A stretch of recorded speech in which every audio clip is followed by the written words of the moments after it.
Did the Egyptians make it to the Grand Canyon? And do NASA own parts of it? This question was probably based on the reports of a find of Egyptian material in the Grand Canyon, based on a letter dated 1909 by a Smithsonian Institute explorer called G. Kincaid, who claimed to have discovered a cave during an expedition by anthropologist S.A. Jordan, where they found all kinds of Egyptian stuff. The story caused a sensation, but it was soon met with skepticism. The Smithsonian has no record of either scientist nor discoveries, shockingly. But today, there are vast areas of the Grand Canyon that are simply off limits to the public, with many reporting they had been stopped by armed guards in areas, others reporting that NASA own some secret elevator the government agency will not even admit exists. And it's true.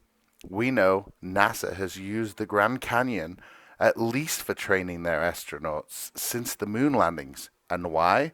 Because apparently it's like Mars, a place we've never visited, but also like the moon. In fact, NASA has been training their astronauts there since the 60s in preparation for the moon landing. It's estimated that there are more than 1,000 caves inside the Grand Canyon, with only 355 documented, even fewer mapped, explored, or inventoried. Today, only one cave is open for visitors to explore. It's called the Cave of the Domes on Horseshoe Mesa. Those who want to feel like they're living in a cave can book the cavern site. It's located on a wooden platform in the cave's largest room. You can stay there and feel like a caveman. It is literally the only cave that you can go in. The rest of them are off limits. You can't get down there. There's an elevator that leads down into the Grand Canyon that NASA won't even admit exists. But that's not all. NASA are not just keeping these caves and vast areas off limits to you and I, but they also reportedly own the rights to the insides of the pyramids in Egypt. If it's true that the Egyptians did expand as far as the Grand Canyon, and hieroglyphics and artifacts were found back as far as 1909, and NASA has monopolized on these discoveries, we need to know why. You don't have to dig deep on the NASA website to find their interest in the pyramids. It's clear that there is something going on.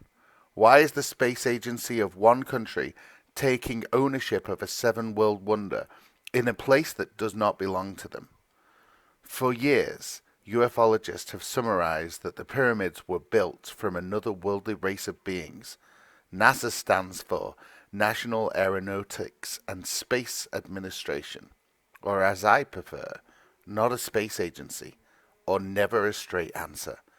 Because with NASA, there is never a straight answer. Going back to the Grand Canyon, I have made a map with areas that are off limits to the public. I'm going to put a link under this video so you can have a look at some of those areas yourself. There are vast areas where you just simply cannot go. And if you do go, you risk arrest, maybe even deportation if you're a visitor from another country, or perhaps imprisonment. Many stories are flooding the internet of people that have tried to go to some of these areas. They are quickly turned around by authorities.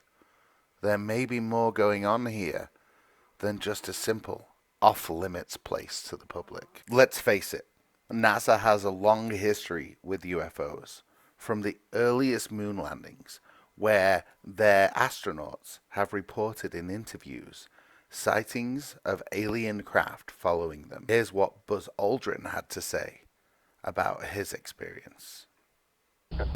I saw this illumination that was moving with respect to the stars. We were smart enough to not say, Houston, there's a light out there that's following us. So technically, it becomes an unidentified flying object. While Neil and Buzz were on the lunar surface, Neil switched to the medical channel and spoke directly with the chief medical officer, saying, "They're here, they're parked on the side of the crater, they're watching us." They're here. They're parked on the edge of the canyon. They're watching us. That was from a moon landing. We know that NASA knows more. We're just not sure how much more. And do they own the rights to the pyramid? And are there restricted areas in the canyon? That's what we're here to find out. Thank you, Shed Show Talkers, for watching this video to the end. Don't forget to hit the subscribe button and like. Our channel used to get millions of views, and now we get hundreds. But that's okay. Together, with you hitting the notification bell, we're going to get to the bottom of some of these controversial subjects. Don't forget, on Wednesday at 7 p.m.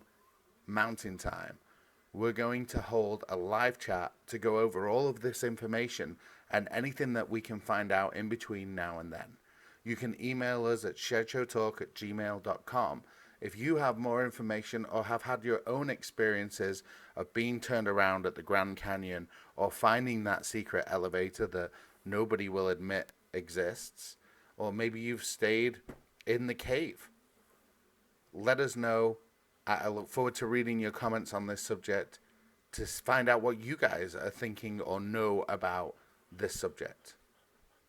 This is Paul from Shed Show Talk signing off. Have a great weekend, everyone.